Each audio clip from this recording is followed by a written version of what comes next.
శుభోదయం. ప్రభువైన యేసు నామములో వందనాలు తెలియజేస్తూ పరిశుద్ధమైన దేవుని గ్రంథములో నుండి కీర్తనలు 69వ కీర్తన 12వ వచనం. గుమ్మములలో కూర్చుండు వారు నన్ను గూర్చి మాట్లాడుదురు.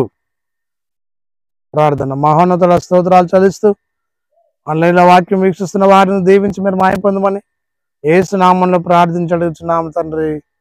ఆమేన్. గుమ్మములు దేవుని మందిరానికి స్వాదిష్టము. దేవుని మందిర ద్వారం.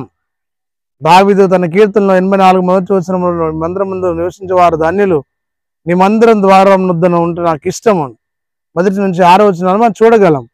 ఆయన సన్నిధి మనం కోరుకున్నప్పుడు, ఆయన సన్నిధానంలో నివసించినప్పుడు ఆయన గురించి కీర్తన మనం పాడగలం, స్తుతించగలం, ఆరాధించగలం.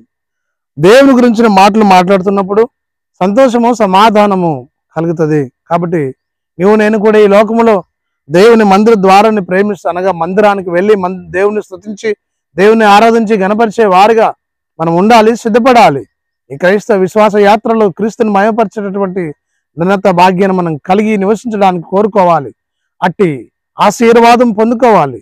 దేవుని స్తుతించినప్పుడు, ఆరాధించినప్పుడు, గణపరిచినప్పుడు, ఆయన మందిరంలో నివసించి స్తుతించి ఆరాధించి గణపరిచి కీర్తించినప్పుడు దైవ దీవెన పొందుకొని ఈ లోకంలో మనము దీవించబడగలం, ఆశ్రయించబడగలం. సమాజంలో, సంఘంలో గొప్పగా దీవించడానికి పరిశుద్ధాత్మ దేవుడు నిన్ను నన్ను నడిపించి దీవించను గాక. ఆమేన్. తండ్రి కుమార పరిశుద్ధాత్మ త్రియేక దేవుని దీవెన సదా తోడేయండి, దీవించను గాక. ఆమేన్.